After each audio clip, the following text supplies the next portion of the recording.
Okay, now I will call here for the stage talking about behavioral psychology and lean transformations. The team from Slovakia. Veronica, Hi, good morning from hello. Slovakia. Good morning to I will everybody. leave you guys there. Hi, thank you, Thompson. Uh, nice to meet you, everybody. My name is Veronica. I am the founder and director from Lean Institute, Slovakia and Czechia. And that's how I met a couple of years ago, Jakub.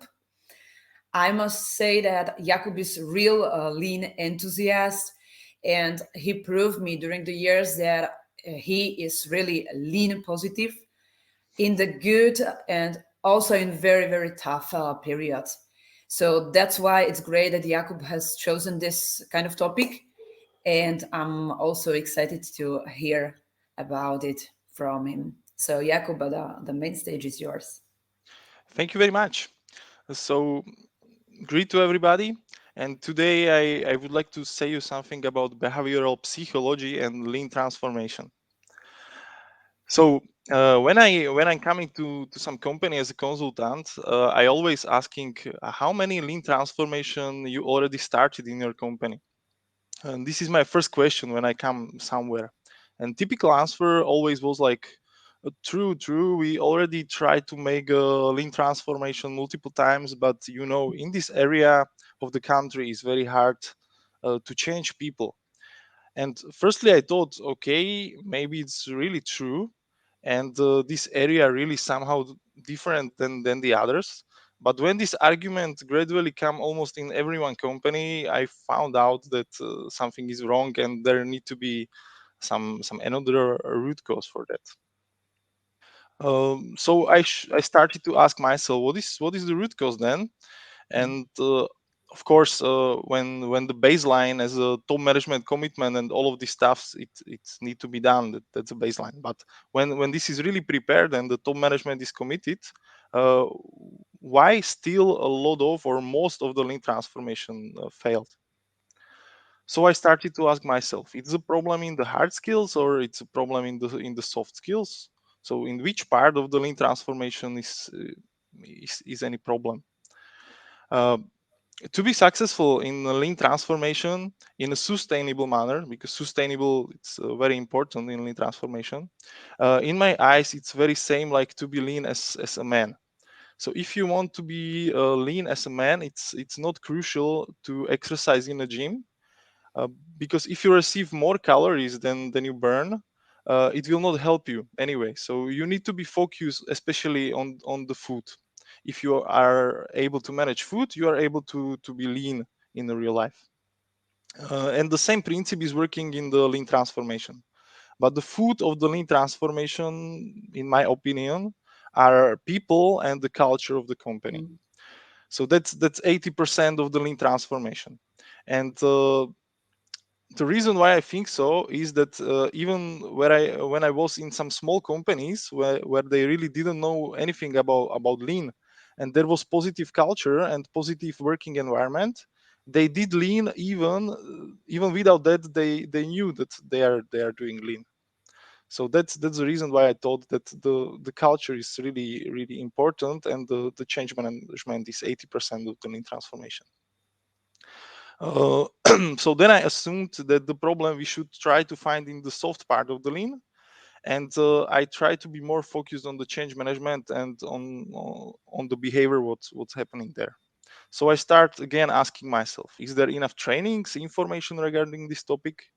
And I would say in Slovakia or in the world where the internet is working, I would say this is really not the real problem, because yeah, it's magical. Actually, when you want to try to find some information, you have, yeah, you have really a lot of opportunities. You have a podcast, you have blogs, articles, books, everything is on the internet, and you have really a lot of information there. So I said this will be not the main problem. And then I try to focus on some basic approach.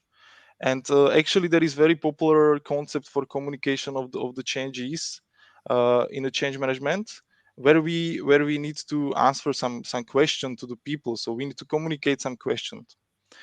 And so normally, if we are starting in transformation, someone from top management is coming in front of the people, or make a video or something, and he or she need to communicate the necessity of the change, a reason why it's necessary to do that, and all of this stuff. So he need to answer first why.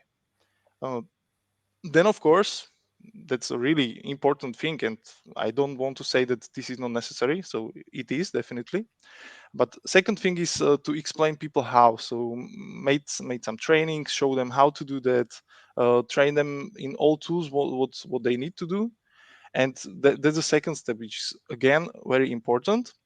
And there is also the third part, which we need to answer by ourselves, if the people are able to do that. So if we want to implement some complicated tools, we need to ask if the people has a capacity to really use these tools in the practice, and if they are able to practically use that. But for me, I still feel that this basic approach, these three steps, that there is still some puzzle which missing there to have it complete. And as a consultant, I was very often on the roads, in the car, in the train, in the airplane, and for me that was always a big opportunity to develop myself through the books, audiobooks, podcasts, and so on. And through the time I started to be focused more on the psychology, and I started to study why people behave as they behave. What are the reasons for that? And as a lean guy, of course, I tried to find there some connections between these two worlds. So between the world of psychology and between the world of lean. And I try to find the ways how to use this psychological thinking in a change management. So firstly, we need to understand why people from psychological point of view uh, don't like changes. And there is clear word for that, and that's a fear. So fear of something new, what we actually don't know. Sorry. Where we are not self-confident, fear that we will need to go out from our comfort zone to learn something new. Or yeah, the people has a question in their head, start asking, am I able to learn new things? Am I able to do these new things? What if something unexpected happens, and what if I will be fired? And another thing what we need to think about is that in every position in the company through the lean transformation, because everybody in company is connected with lean transformation, so every position has a different kind of fears. So management could have fear of, or should be afraid of, the lean transformation will be not successful, they will lose some money and time from the people. Middle management could have a fear that they will have not enough knowledge to do something new. And workers, of course, they are always afraid that, okay, they will cut the cost, they will reduce amount of people in production, so what if I will be fired? So there is really different kind of fears. And we always need to be focused on the specific people, because everyone has a different kind of fears. And then I started to be focused on the question how to reduce that fear in the people head. So let's try now typical approach, why, how, and if we are able to do that.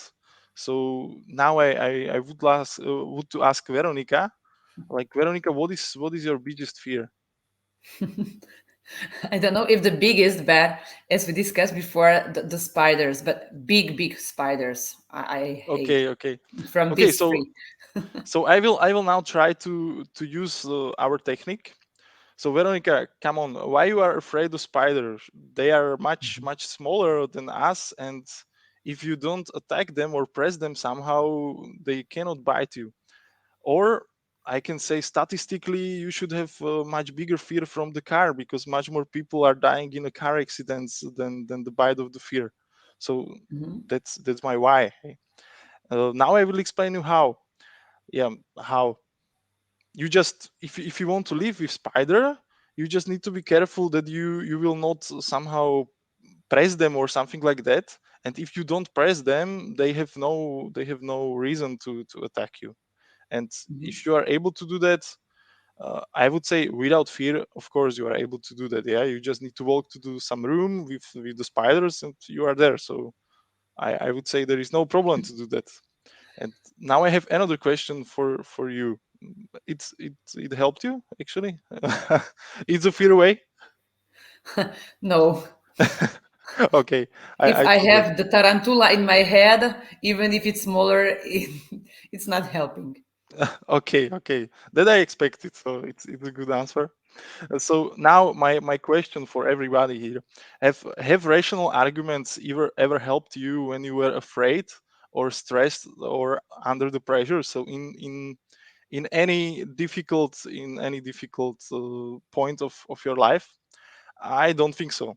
So that's the reason why I really thought this. There is missing something in this typical approach. Why, how, and if we are able to do that. And then I want to connect it actually with the psychology what I spoke about. And there is one important sentence for me. So I wrote it to the presentation that even without a fear, there is a big effect of cognitive biases in decision making. So even when there is no stress, when there is no fear, when there is no press, even in that time, the cognitive biases have a big influence on our decisions. And even in case of people with high IQ, so doctors, lawyers, judges, even the lean specialists are are somehow influenced by the cognitive biases. Mm. So in case of fears, it's even bigger this effect. And one book, or the book that personally influenced me the most in this kind of thinking, is a book of Thinking Fast and Slow from Daniel Kahneman. And Daniel Kahneman is the winner of the Nobel Prize for the economy, and has devoted his whole life to why people not behave rationally but make most of their decisions based on emotions. And in the book, he described the systematic error in the thinking, and that's the cognitive biases. So that's what we call cognitive biases. So systematic error in thinking. And all of them, there is already more than 50 of these cognitive biases like documented and described and statistically approved. uh, all of them was proved statistically. And now I would like to show you some examples that you can imagine what it means. So first this framing effect.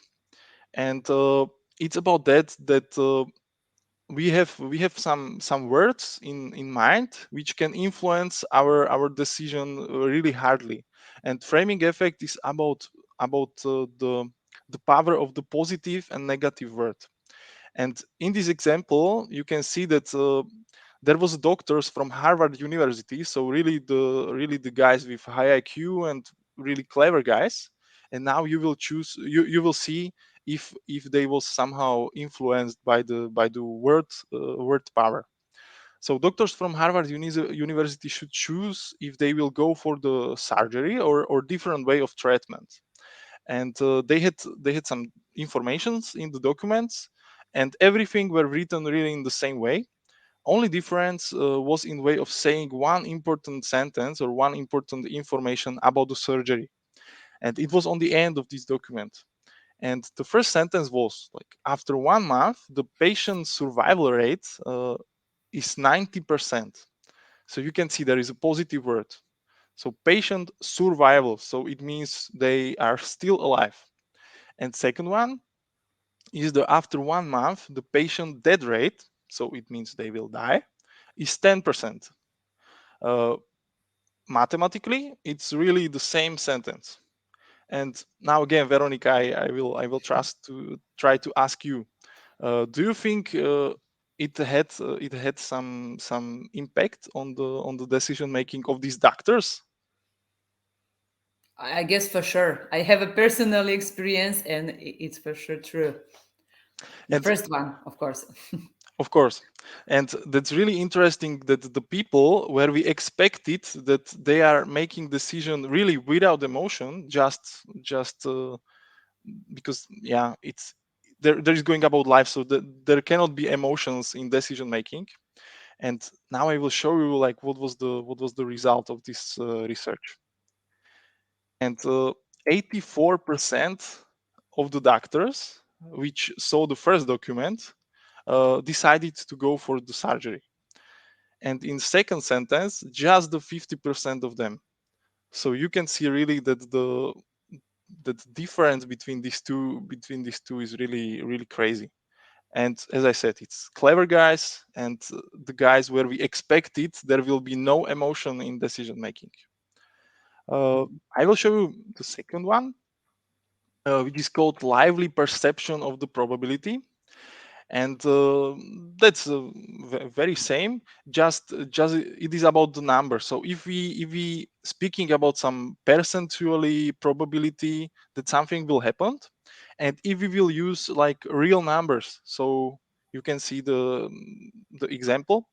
So again, there was a psychologist, so again the clever people, and they should choose if the patient can be released from the psychiatric hospital with this kind of informations. So first group had information that there is a 10% probability that Mr. Jones commits a violent crime in the first months after release from the hospital. And the second one is that 10 out of 100 patients comparable with Mr. Jones commits a violent crime in the first month after release. And what do you think now? Which of these variants will have the bigger chance to be released, and which will have a lower chance? What do you will say, Veronica, on that? Higher chance the second one, even if for me it would be very, very close by feeling. Very close. Okay, you will see it's even higher than in the first example. So in the first sentence, just 21% of the request was rejected. So Mhm. 79% was released. Because the people, when you speak about the statistic and about some percentage, they are not able to imagine that Mhm. situation in real life because it's some percentage, okay, but they cannot imagine it in their brain. And in the second, you speak about 10 people, so it's already, yeah, these guys, so 10 people could be Lot. yeah. You're So right. it's really something what the brain can imagine, and when the brain can see exact 10 people, so come on, it could be my daughter, it could be my mother, and I don't know what. And you see the difference, it's more than 2 times more rejected request in the same situation. So mathematically really same, but the result totally different. What it means for us in lean and change management. So for us, it means that we should start to think about that if we really should still communicate changes with the rational arguments, and we shouldn't be more focused on the emotional side of the people and emotional arguments. And for me personally, this was like first proof that the rational arguments just don't work.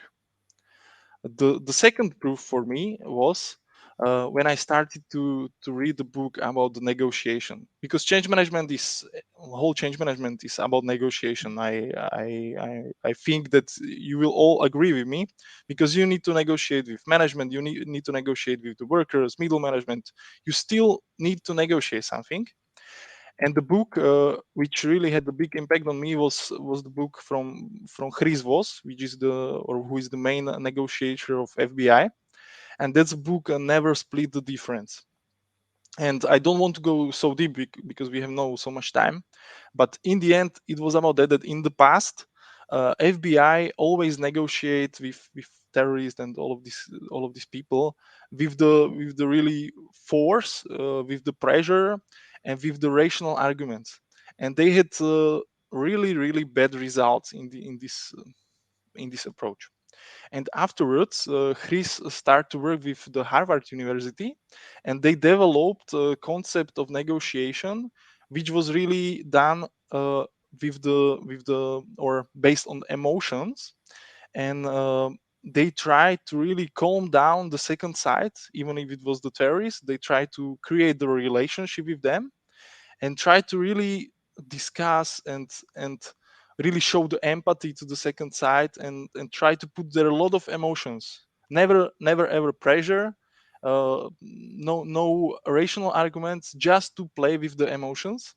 And after that, they found out that there is crazy difference in the results, and of course to the positive way. So that was for myself the second argument, that rational arguments and the pressure just don't work. And based on these findings, I understood that to be motivated and to get rid of the fear, it's necessary to focus on emotions and on inner motivation. So also here is coming word motivation, but yes, from the short term point of view, we can motivate people from the outside through some pressure and through some money, for example. But from a long term point of view, if you want to be sustainable, it's necessary to work on the person himself to understand what his fear is coming from, what and to find meaning in what he's doing, and to find motivation in himself. And that's the only way how we are able to reach these sustainable changes. So now we are coming to the practical side, and I will try to show you some tips how to help people to find the motivation and reduce their fears. And all these tips are coming from these books, so it's really developed from the psychologists and from some professionals. And first of that is communication. Communication is base of everything, but communication doesn't mean that you will just speak with someone. It's not about explaining second side why they should do that, how they should do that, and it's much more for me. And yeah, just now look on the picture. uh, who will be more satisfied in the moment? What do you think? And Veronica, I will ask again you. The lady, because she can talk about her problem, Of but more course. benefits will have the man, I guess, because he will understand the lady. uh, yeah, but you have right, the lady is more satisfied because she can speak. And that's Yes, all that's the ladies, yes. it's even for men the same.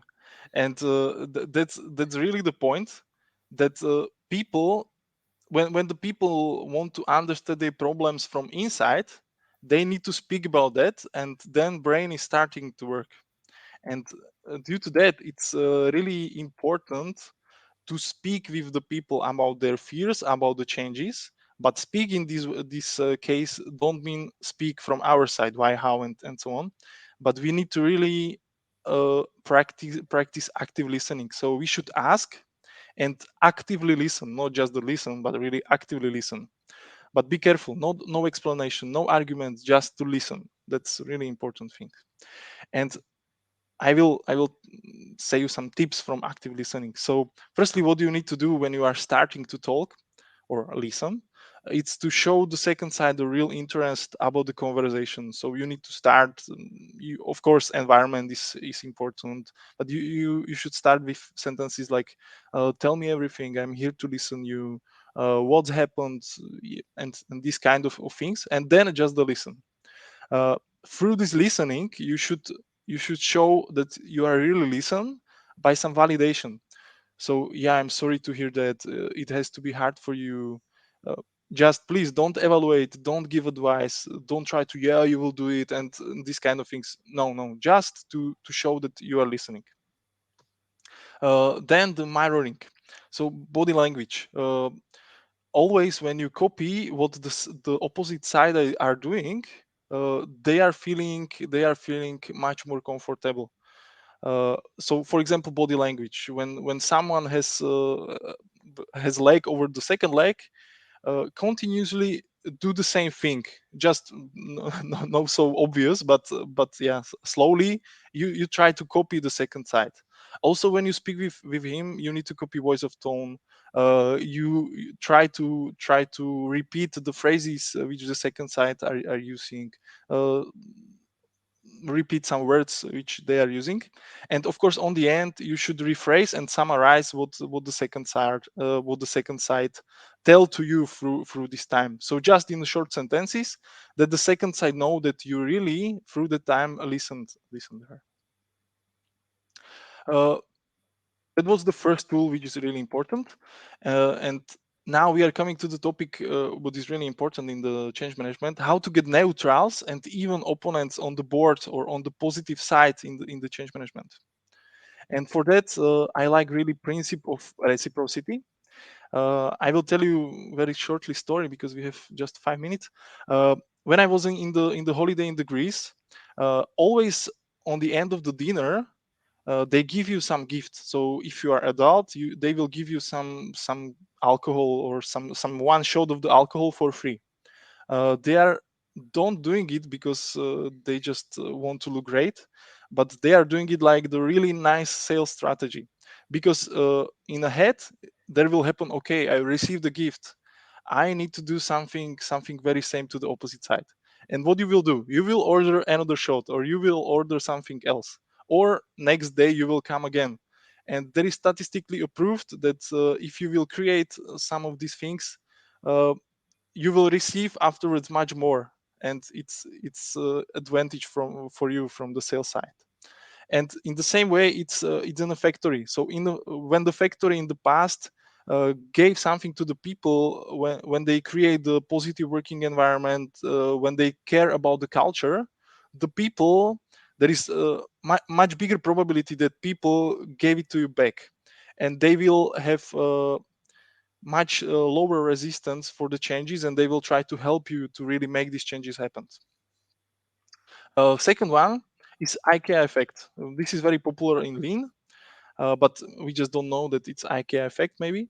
But IKEA effect means that when you do something by yourself, you will give to that thing much bigger worth or much bigger price. There was again some research, and there was two groups. One group make shelf by themselves, and second group just have a same shelf there assembled, and they should say what is the price for the shelf. And the first group, of course, gave to the shelf much higher price than the second group. Even the cost for that was the same, because the second one also needs to be assembled by someone. So that means in change management that really you need to connect people to change, even if they have no the perfect idea.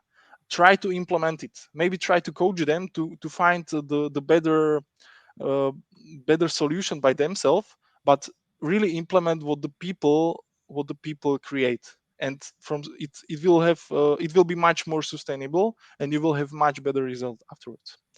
And the second one, or the third one, sorry, it's my favorite one, but you need to do it really in an honest way. So ask for help. Even the biggest opponents, if you come to them and honestly ask for help, even you know how to do that, they have a big problems to say no. And if you make it in honest way, it will work. I'm sure. Uh, is it kind of a manipulation? All of these things, definitely yes. But as Ben Parker, uncle of the Spider-Man, said, with great power comes great responsibility. But if you use these tools for the goodness of all of the team, I would say it's not problem that it's manipulation, because from the chillness we still manipulate with someone. When we want something, we need to make some manipulation. Everywhere there is everywhere manipulation around us. So if you are doing it for goodness, it's okay for me. So on the end, do you focus enough on emotion of employees through lean transformation in your company? If not, just let's do that and change for the better. Thank you very much, and I hope you took something from my presentation and you liked it. Great point, Jakub. Thank you a lot for presentation, and thanks everybody for the comments. I'm sure that Jakub will check it also, because it's very nice from you. Just I must confirm what Jakub just said. I'm working daily in production company, and it's very big through that we really spend too much time maybe focusing on tasks, on planning on the task, and not so much on the people we are working with. So thank you, Jakub. And thank you for Thank you everybody also. for listening. Have a nice day. Bye. Have Thank you. Thank you. Thank you.